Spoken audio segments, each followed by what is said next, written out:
Naam, hizi ni habari zetu za asubuhi ya leo tarehe 9 mwezi Disemba mwaka wa 2025. Kutokea mashariki mwa nchi ya Jamhuri ya Demokrasia ya Kongo, hii ni Amani TV Media, kituo bora cha matangazo ambacho kinakuletea habari za ukweli na za uhakika kuhusu yote yanayojiri sehemu mbalimbali mashariki mwa DRC, ikiwemo jimboni Kivu Kusini, lakini pia jimboni Kivu Kaskazini. Waligani mpendwa msikilizaji na mtazamaji wetu popote uliko, matumaini yangu makubwa ni kwamba utakuwa salama usalimini. Nayo furaha tele ya kuweza kukualika mara tena katika habari zetu za asubuhi ya leo, ili tupate kukuarifu, tupate kukuhabarisha yote yanayojiri uko kwenye uwanja wa vita, maeneo ya Luvungi, Sange, pia uko Kabare na maeneo mengine uko jimboni Kivu Kaskazini. Mpendwa msikilizaji, tunayo mengi ya kuweza kukuarifu asubuhi ya leo. Hivyo ili endelee kupata habari zetu na kusubscribe channel hii, kukomenti, lakini pia kusambaza habari hizi kwa walio wengi ili naendelee kuzipata kama kawaida. Nimekuambia kwamba asubuhi ya leo tunakuletea hali halisi ya kile ambacho kinaendelea huko tarafani Uvira na kipi ambacho kipo kwa sasa kutoka kwenye vyanzo vya wazalendo ambao wanapatikana huko kwenye uwanja wa vita. Kuwa nami mwanzo mpaka tamati.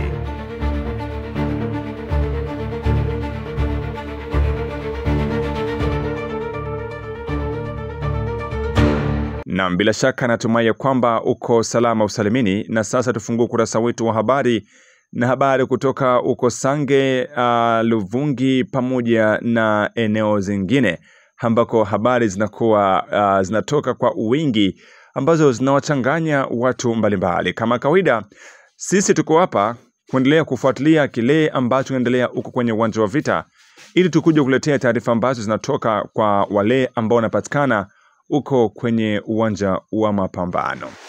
Mpendwa msikilizaji, habari ambazo tumezipokea kutoka kwenye uwanja wa vita zimeelezea kwamba wazalendo waendelea kulaumu serikali ya nchi ya Jamhuri ya Demokrasia ya Kongo kushindwa kuwapatia vifaa ili kukabiliana na wahasi wa AFC M23 ambao waendelea kusonga mbele wakiwa na nia ya kuchukua udhibiti wa mji wa Uvira, ambako ni moja kati ya mji ambao unakaliwa na vikosi vya wazalendo pamoja na jeshi la taifa FARDC.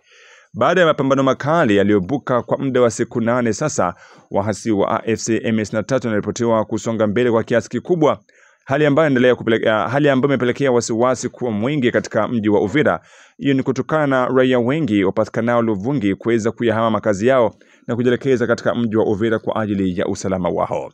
Lakini mpaka sasa ni kipi ambacho kinaendelea uko Sange, Luvungi, na ni wanani ambao wanadhibiti maeneo hayo? Tajiunga moja kwa moja na msemaji wa wazalendo kutoka uko kwenye uwanja wa vita, Mheshimiwa Abubakar Zindula Shombo kutoka uko kwenye uwanja mapambano, ili atuthibitishie kile ambacho kinaendelea. Tutampokea kwenye line ya simu ili aweze kutuambia hali halisi ya kile ambacho kipo kwenye uwanja wa vita na kuhusu pia taarifa ambazo zinazagaa kwenye mitandao ya kijamii. Karibu kwa pamoja uweze kumsikiliza kamanda huyo.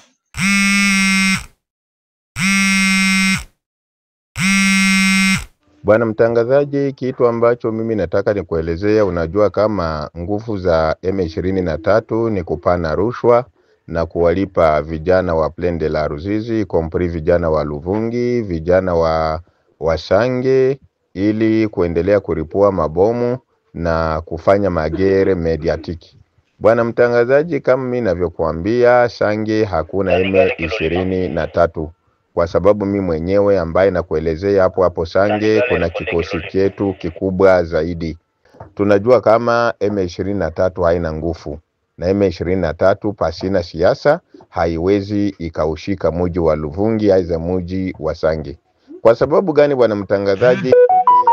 Siku ya Ijumaa ama Jumamosi, na hapa ndipo sisi wazalendo tulianza kuona mashaka. Kwanza sisi wenyewe tulikuwa tumefungia afro chini ya Lupango, Katogota, pale makahawa. Lakini baadhi ya maskari wetu wengi zaidi hawakukuwa na masilaha. Na hili ndio tatizo ambalo sisi liko linatupa changamoto. Na hili ndilo tatizo ambalo liko linatupa changamoto sisi kama vile wazalendo. Kwa sababu gani? tokea mwezi wa 5 sisi tuliomba masilaha, lakini serikali haitaki kumpa mzalendo silaha. Na hiyo sehemu ambapo sisi tulikuwa tunafungia huko Katogota, ilionekana adui agapenyeza ule mwanya, na lengo la adui alikuwa anataka ashike wale maskari wetu ambao hawakuwa na silaha mateka. Lakini basi unajua mtu ikiwa anatetea haki yake huwa anakuwa iko na ulinzi wa Mungu. Tulifanya nguvu zote tukampiga adui, na baada ya kumpiga adui ikaonekana FARDC wakafaa repli strategique, na pindi walifaa repli strategique kama wao ndo walikuwa wanakamata artillery, ikabidi na sisi kureplie. Basi bwana mtangazaji, ilibidi kufanya kitu kinachoitwa repli strategique, tukareplie mpaka Bwegera. Lakini huku Bwegera sisi kama vile viongozi wa wazalendo tulijaribu kuongea na viongozi wa FARDC na kuwaonyesha hapana, hatuwezi tukaacha mwingine wazi, tukaacha adui, kwa sababu hii ndio sisteme au sio, hizi ndio zombinu ambazo zilibanisha vile ya Bukavu na vile ya Goma. Bwana mtangazaji, tukiangalia sisteme ambayo ilibanisha Bukavu, si kusema kama M23 ilibana Bukavu kwa sababu ilipigana vita, sio kusema kama M23 ilipigana na jeshi letu la FARDC ikalizidia nguvu, lakini jeshi la FARDC lilijipakua katika mji wa Bukavu. Ilikuwa siku ya Alhamisi ama siku ya 4, M23 wakaingia siku ya Jumapili ama Dimanche. Na hivyo jeshi letu la FARDC lilienda kufungia fro wapi? Hapa Bwegera, na halikukubali kuwapa wazalendo njia ili kwenda kukaba muji wa Luvungi na Katogota.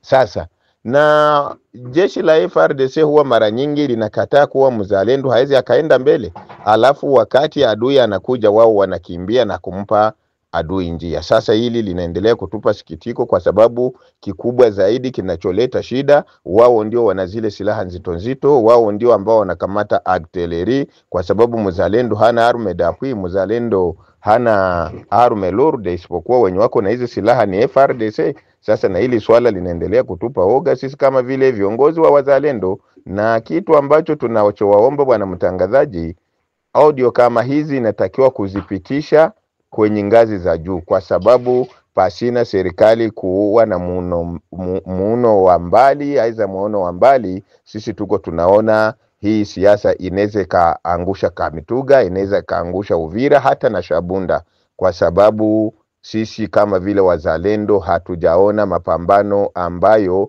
imeandaliwa na serikali yetu aiza na jeshi letu la FARDC. Kwa sababu gani bwana mtangazaji? Adui anatumia ndege zisizokuwa na rubani, adui anatumia drone za kamikaze, adui anatumia char de combat, adui anatumia mortier 80, anatumia mortier za kila aina, lakini anatumia maduzi tibe. Adui yani ukiangalia katika armema ya adui yani RPG na PKM ndio silaha yake ya mkononi. Sasa ukiangalia katika jeshi letu la wazalendo, sehemu ambapo utakuta jeshi 1000 utakutana ni jeshi 200 ndio wana silaha. Tena silaha gani? Ni AK-47. Ujiulize bwana mtangazaji, siku gani mtu mwenyiko na AK-47 anaweza akapigana na mtu mwenye anapiga na drone za kamikaze? Tukiangalia huko Mitimbili, wa vijana wetu ambao tulikuwa tuna deploy kule Mitimbili wamepigwa na drone siku 3 za kufatana za kamikaze M23, lakini hawakukubali kujengua. Sisi wenyewe ambao tulikuwa tunafungiwa Katogota, Lubarika, Luvungi, mpaka hivi vijana wetu wako, kwa sababu bwana mtangazaji unajua vita ina mbinu nyingi, kwa sababu huwa watu wengi wanalalamika, wazalendo wameshatoka Mitimbili, wameshatoka Munanira, wameshatoka Lubarika, wameshatoka Luvungi, watoto wetu wako, maskari wetu wako. Nafikiri bwana mtangazaji, mimi msemaji mwenyewe observance wa General Abdul Matata Panda, uliona jana nilikuagizia video ambazo nimezirekodi Sange, ambapo wanasema kwa saa hizi adui iko. Hizi ni mbinu za kutaka kuangusha mwingine, kwa sababu unajua kinachompa M23 nguvu ni ile kuona raia anafunga mizigo, na pindi raia anapofunga mizigo na jeshi letu huwa nalo linaanza kufunga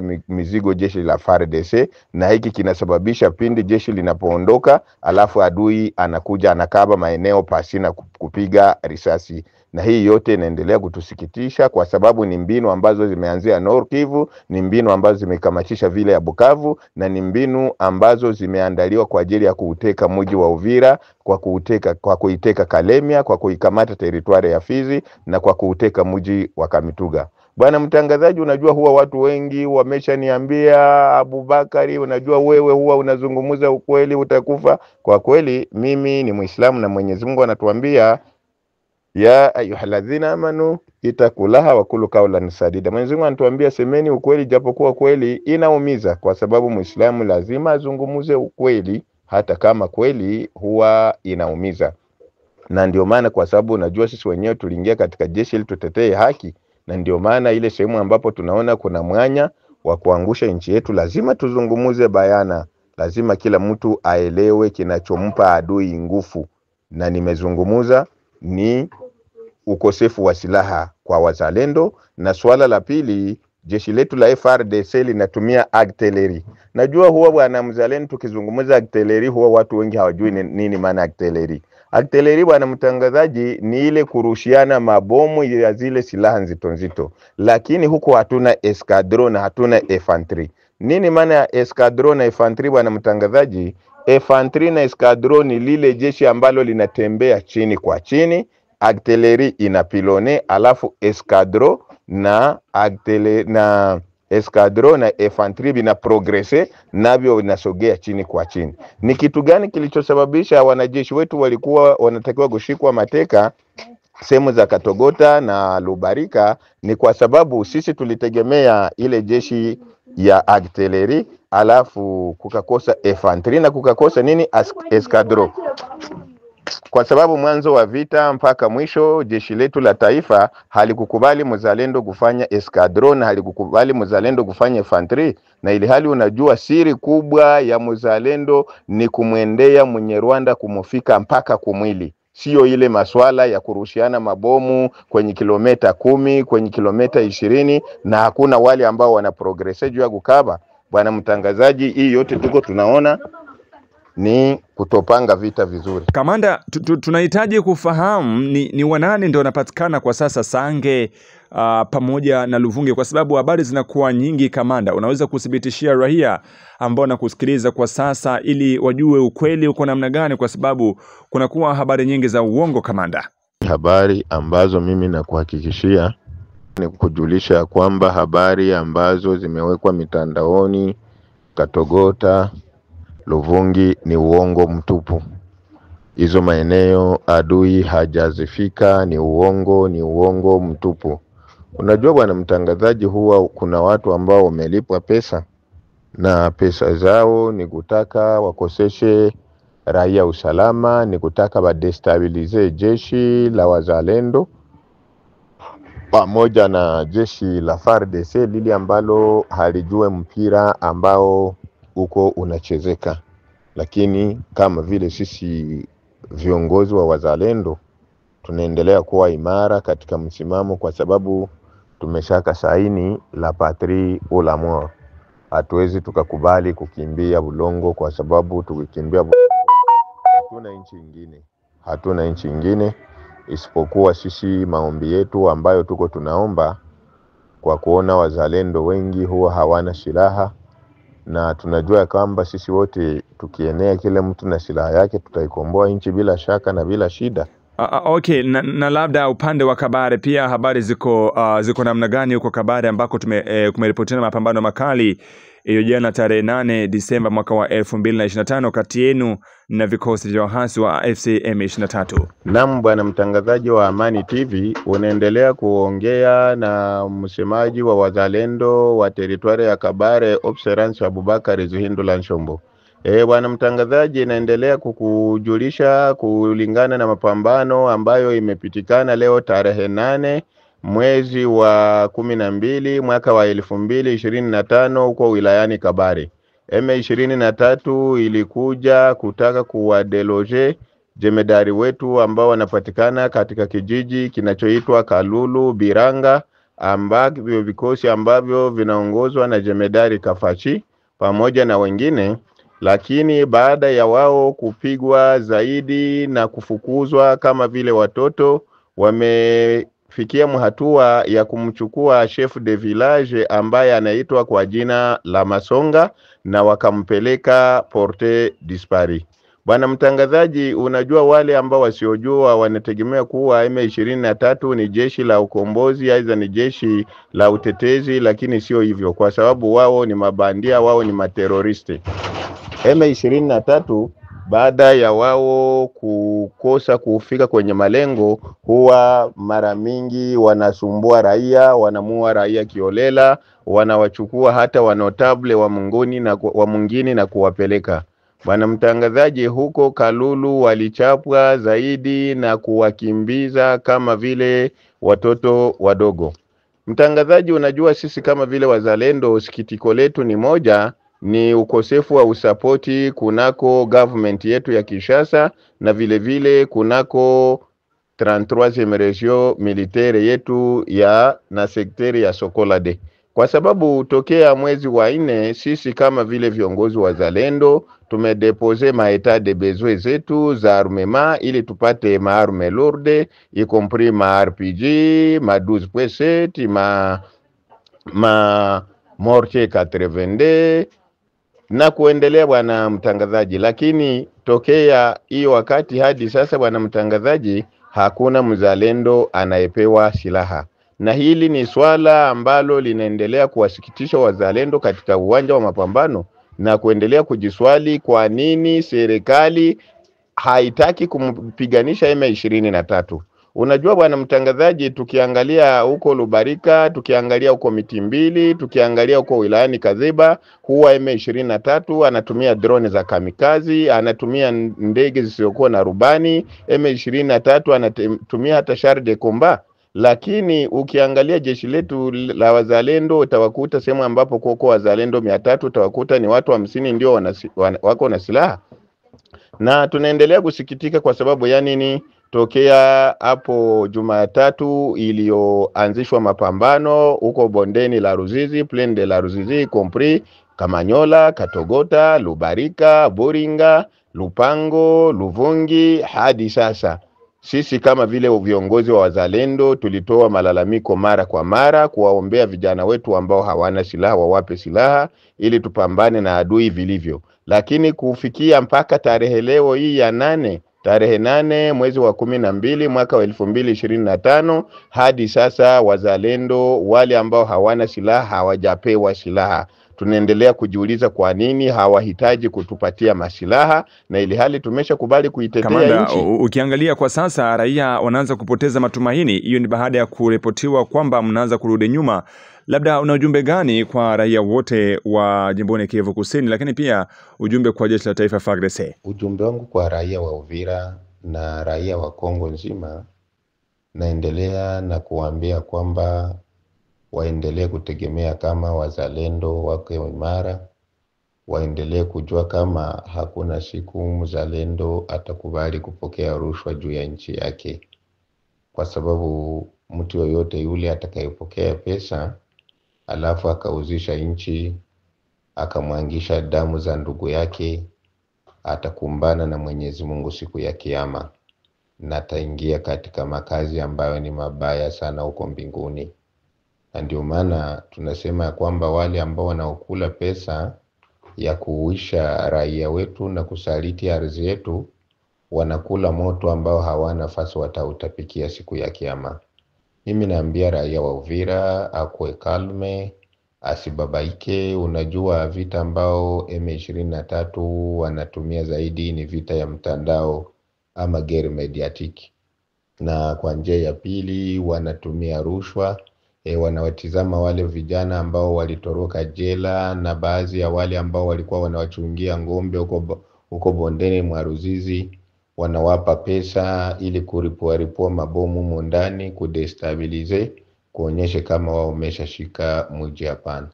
Mimi kitu ambacho nitawahusia askari wa FARDC waelewe ya kwamba kiapo ambacho askari anaapa mbele ya bendera ni kuapa kama hata isaliti ardhi yake, hata isaliti nchi yake, na mbele ya kukabidhiwa silaha anakubali ya kwamba ile silaha itaitetea nchi, na ikiwa baba atakuwa kinyume na kitabu cha sheria lazima atamhukumu. Kwa hiyo mimi msemaji wa wazalendo naendelea kuwahusia waaskari msikubali manipulation ya viongozi, kwa sababu ikiwa viongozi watapokea rushwa, basi rushwa yao inawasaidia wao wenyewe na familia yao. Rushwa yao inaenda kununua manyumba huko nchi za kigeni, Marekani, Australia, Canada. Kwa hiyo inatakiwa askari wote wajue kama kuna kwaka ordre mal donné. Basi wanakuambia wakati bana kuambia ureplie na hauyaona adui mwenye anasababisha una replie, hii ni usaliti. Na katika jeshi kuko ingine ordre na lomba kuboikote, paske ordre mal donné jeshi inatuambia natakiwa kuiboikote. Kwa sababu unajua bwana mtangazaji, kwa kuwa jeshi ni service commande, na mule mkitabu ambacho wanafunza discipline ya bato ambo la matali, mule wanasema kama mtu akiwa askari hatakiwa kuuliza, yani kazi yake ni kutekeleza tu inayotoka ukubwani. Lakini sio hivyo bwana, kwa sababu zingine ordre zote tunaweza tukazitekeleza, lakini ordre ya kutaka aseme tuachie mvamizi agresere udongo, ili ni swala lizito na ni swala ambalo haliwezi likawezekana. Na ndio maana mimi kwa kusema niko naendelea kuambia raia watulie, wasikwenda papara, wasiende umizi ya bure, wasiwapeleke watoto makondisio za mubaya, isipokuwa kwa kuwaprotege. Tuliambia wale waliokuwa Luvungi kwa kweli walikuwa na haki ya kusogea, kwa sababu adui alitupatupa mabomu kiolela. Unajua kama misio yao ni kupunguza raia wetu wa Kongo ili waje na zile familia zao za Kinyarwanda waje kuishi Kongo. Na ndio maana wanapotoa zile mabomu kupandisha zile ndege zao zisiokuwa na rubani na kutumia zile drone za kamikazi, malengo yao makubwa sana ni kupunguza raia wetu. Mimi bwana mtangazaji namaliza kwa kuendelea kuomba serikali ya Kongo iwape wazalendo silaha, kwa sababu wengi mioni mwao wanaenda vitani na fimbo, mikuki, mishale, lakini tokea mwezi wa pili walianza kuahidi wazalendo ya kwamba watapewa silaha. Bwana mtangazaji, haujiulize hadi leo mzalendo hajawahi kuomba mshahara kuambia serikali imlipe, isipokuwa ukifuata declaration za wazalendo wanaendelea kuomba ni vifaa vya kazi, yani armema. Ndio kitu ambacho sisi kama vile waongozi wa wazalendo tunaomba, kwa sababu tunajua baada ya kumaliza kazi ndio tutaomba mshahara. Kwa hiyo tunaendelea kuomba serikali itupatie armema, itupatie munition na ration na madawa. Masuala ya mshahara sisi tuko tunatetea ni nchi yetu, tunajua muda wote ule serikali itatulipa ikiwa kazi imeshafanyika. Habari hizi tunaendelea kuzifuatilia kwa kina ili tu tukuje kukuletea taarifa kamili pale ambako zinapopatikana kutoka kwenye vyanzo vyenye kuaminika. Na tukijelekeza huko Burundi ni kwamba Burundi imetuma vikosi vyake vipya katika maeneo ya mpakani Cibitoke, hali ambayo imezua tamruki na kuongeza hofu ya kuongezeka kwa mvutano katika ukanda huo. Kwa mujibu wa vyanzo vya eneo hilo, uhamisho huu wa majeshi ulifanyika jana jioni na unaonekana kama hatua ya kuimarisha ulinzi kufuatia hali tete inayoripotiwa kwenye mpaka unaunganisha Burundi na Jamhuri ya Demokrasia ya Kongo. Wakaaji wanasema kwamba mambo yanaendelea kuwa vibaya zaidi, huku baadhi wakiomba serikali zao kudumisha utulivu na kuepusha hatua yoyote inayoweza kuchochea mapigano au kuathiri raia. Hadi sasa hakuna tamko rasmi linalotolewa na serikali ya Burundi hususan kuhusiana na sababu za kupeleka majeshi hayo.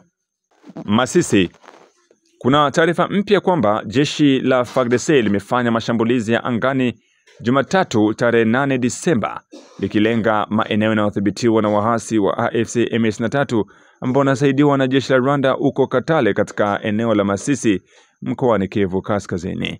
Kwa mujibu wa vyanzo mbalimbali katika maeneo ya Masisi, ndege isiyo na rubani ya FARDC iliruka juu ya anga la Katale takriban kilomita 15 mashariki mwa Masisi Center huku ikirusha mabomu inayodaiwa kudondoka kwenye ngome za wahasi wa AFC M23. Hadi sasa idadi kamili ya majeruhi au madhara ya shambulio hili ambalo limefuatia yale ya mwishoni mwa wiki huko Nyabiondo, Masisi Center pamoja na Bukombo bado haijajulikana. Mashambulizi haya yalikatiza kabisa usafiri kati ya Masisi Center na Bihambwe katika kipindi cha asubuhi kulingana na vyanzo kutoka maeneo hayo. Hata hivyo, usafiri ulianza kurejea taratibu mwanzoni mwa mchana ambako baadhi ya raia walianza kutembea mmoja licha ya kutokuwepo na vyombo vya usafiri kuonekana kwa wingi. Mpendwa msikilizaji na mtazamaji wetu, na hapo ndipo tunaweka nukta katika habari hizi za asubuhi ya leo, na kusihi kuendelea kuwa nasi katika habari zetu za hapo baadaye ambako tunaendelea kufuatilia kile ambacho kinaendelea huko kwenye uwanja wa vita ili tukuje kutaarifu kwa umakini. Lakini habari ambazo tuko nazo ni kwamba wasiwasi imeendelea kutanda katika mji wa Uvira baada ya kuongezeka kwa wakimbizi wa ndani ambao wanatoka huko Sange, Luvungi na sehemu zingine kufuatia wasiwasi na makabiliano makali ambayo yanaendelea kuripotiwa huko kwenye maeneo ya bonde la Ruzizi kati ya vikosi vya jeshi la taifa FARDC wazalendo wakisaidiana na jeshi la Burundi dhidi ya wahasi wa AFC M23. Moja kati ya taarifa ambazo zimewasili asubuhi na muda huu ni kwamba vikosi vya jeshi la taifa FARDC vinaendelea kurudi nyuma, hali ambayo inapelekea adui kuweza kusonga mbele na kukaribia maeneo ambako wanapatikana. Jiunge nasi katika habari zetu za hapo baadaye ili upate kuhabarika na kufahamu yote yanaendelea huko kwenye uwanja wa vita. Asante na kwaheri kwa sasa.